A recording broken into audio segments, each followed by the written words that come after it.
जनता ने तो आपका इलाज विधानसभा चुनाव में कर दिया, लेकिन अब आपके दल के नेता ही आपका राजनीतिक रूप से इलाज कर रहे हैं। तो स्वाभाविक है, मन के अंदर पीड़ा है, तो इलाज आपका आपके दल के नेता ही कर रहे हैं।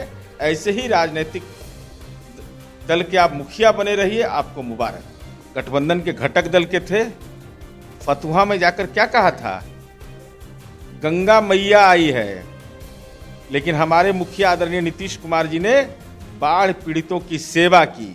आरजेडी के मुख्य प्रवक्ता भाई वीरेंद्र ने कहा था कि तेजस्वी यादव जो है वो गांधी मैदान में झंडा फहराएंगे। 15 अगस्त बीत गया, लेकिन तेजस्वी यादव अपने पार्टी कार्यालय में झंडा फहराएं, न कि गांधी मैदान में। हमारे साथ बातचीत करने के लिए जेडीयू के मुख्य प्रवक्ता नीरज कुमार हैं, उनसे जानते हैं कि आखिर इनका क्या कुछ कहना है इस पर। माननीय तेजस्वी यादव जी, आपकी दुर्दशा देखी न जाए। जनता ने तो आपका इलाज विधानसभा चुनाव में कर दिया, लेकिन अब आपके दल के नेता ही आपका राजनीतिक रूप से इलाज कर रहे हैं। दावा किया था कि ऐतिहासिक गांधी मैदान में झंडोत्तोलन करेंगे राज्य के मुख्यमंत्री के रूप में, स्वप्न दृष्टा थे। हालात यह हो गया कि पारिवारिक कलह के कारण आपके दल के प्रदेश अध्यक्ष ने आपके दल की परंपरा के अनुरूप ध्वजारोहण में भाग नहीं लिया। तो स्वाभाविक है, आपको जाना पड़ा। तो आपके दल के नेता के मन में, मुझे ऐसा एहसास होता है, उनको यह लगता है कि हम अनुभवी हैं, संघर्ष से आए हैं, हमारी वरीयता है, उसको दरकिनार कर करके खास परिवार में जन्म लेने के कारण ताजपोशी की गई है दल के अंदर। तो स्वाभाविक है, मन के अंदर पीड़ा है, तो इलाज आपका आपके दल के नेता ही कर रहे हैं। ऐसे ही राजनीतिक दल के आप मुखिया बने रहिए, आपको मुबारक। सवाल है कि जिस तरह से जगदानंद सिंह की बात करें तो कहीं ना कहीं जगदानंद सिंह अभी भी नाराज चल रहे हैं, क्योंकि हर बार जो है राष्ट्रीय जनता दल के कार्यालय में जगदानंद सिंह झंडा फहराते थे, लेकिन इस बार इस तरह की तस्वीर नहीं देखने को मिली है। क्या लग रहा है आरजेडी के अंदर? ये राष्ट्रीय जनता दल का आंतरिक मामला है, लेकिन मूल प्रश्न यह है कि कोई नई बात है क्या?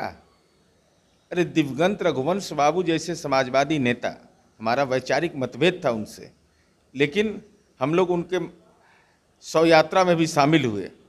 मन के अंदर एक कसक रहती थी कि ईमानदार राजनेता थे, उनके प्रति क्या व्यवहार हुआ? जब पारिवारिक लिमिटेड कंपनी है तो एक खास परिवार में जन्म लेने के कारण ही किसी को मौका मिलता है, तो उसके लिए अनुशासन क्या होता है? अनुशासन तो है नहीं। राजनीतिक कार्यकर्ता में लोकलाज होता है, जो संघर्ष की बुनियाद पर आता हो, जो विरासत की राजनीति करेगा, उनको क्या परेशानी है भाई? मुंह से कुछ भी बोल दे, किसी को कार्रवाई करने का हिम्मत नहीं है।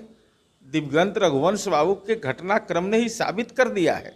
इसलिए मन के अंदर जो भी है वह राष्ट्रीय जनता दल के वरीय नेता बताएंगे, लेकिन मूल प्रश्न यही है कि परिवारवाद और वंशवाद की राजनीति का यही विकृत चेहरा होता है।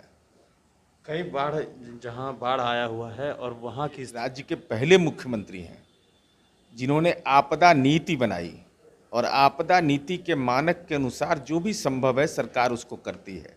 हम केवल तेजस्वी यादव के संज्ञान में लाना चाहते हैं कि जब महागठबंधन की सरकार थी और आपके पिता उस समय गठबंधन के घटक दल के थे, फतुहा में जाकर क्या कहा था, गंगा मैया आई है, लेकिन हमारे मुखिया आदरणीय नीतीश कुमार जी ने बाढ़ पीड़ितों की सेवा की।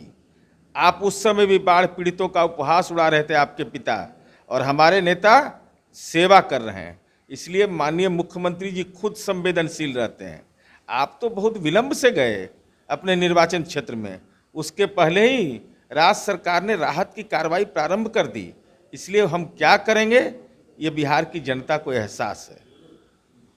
बिल्कुल। तो ये थे हमारे साथ जेडीयू के मुख्य प्रवक्ता नीरज कुमार। कई सवाल थे जो हमने इनसे जाने, और भी अपडेट्स देंगे बर्निश फाउंडेशन के साथ। नमस्कार।